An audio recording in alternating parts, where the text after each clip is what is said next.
The torture of tornadoes came to Perryton, Texas, first with the sight of funnel clouds touching down, unleashing fury. Then the devastating reality for a community trying to process the unthinkable. It's like a nightmare. It's something you see on TV, but you never thought you'd live in it. The violent night leading to 3 confirmed fatalities, an 11-year-old boy trapped in a trailer, and 2 women in their 60s, Cindy Bransgrave and Becky Randall. Such is the state of a city with just 8,000 people who are now reconciling 100 damaged or destroyed homes, 30 businesses battered, and a downtown that bears no resemblance to its former self. The tornado so powerful it managed to shear a wall of cinder block right off the side of this structure, while at the same time ripping the roof right off of this building. And this is just 1 block of Main Street. The Texas Task Force spent hours searching the rubble with canines, looking for signs of life or victims. 1 person remained missing, though, with at least 75 injured. Patty Videa says it's a miracle her father-in-law is alive. He's okay. He held onto a door that was torn off, then clung for life to a patio rail attached to this now frameless house. Despite injuries to his head and foot, Ruben survived, and authorities realized he was the missing person they'd been searching for.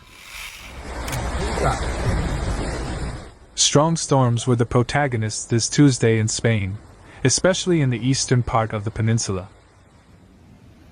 The city of Terrassa in the province of Barcelona was the hardest hit.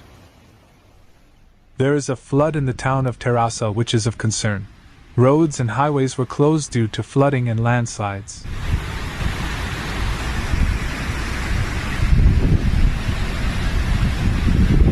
The rains caused severe flooding in Terrassa, where rivers and streams of sewage overflowed, eventually washing away vehicles and pieces of street furniture parked in the street. Rambla de Egara was one of the hardest hit and flooded streets.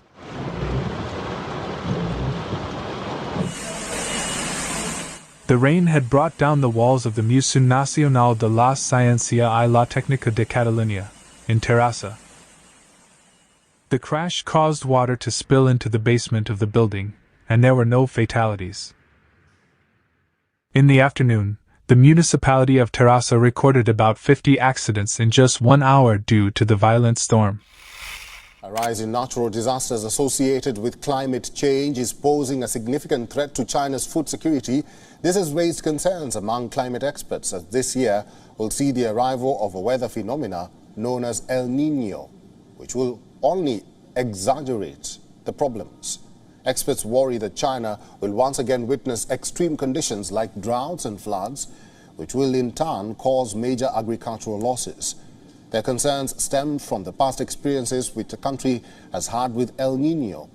The phenomena affected the country in 1998 and 2016, and in both the years it triggered heavy floods.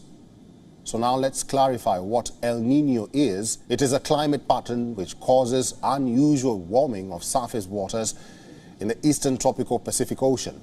This leads to a warmer weather in some parts of the world and wetter conditions in others. This has big impact on China's agriculture and affects the yields of important grains like rice, wheat, corn, among others. The need is high for China to pull up its socks, as this year's El Niño is expected to result in world's warmest year on record.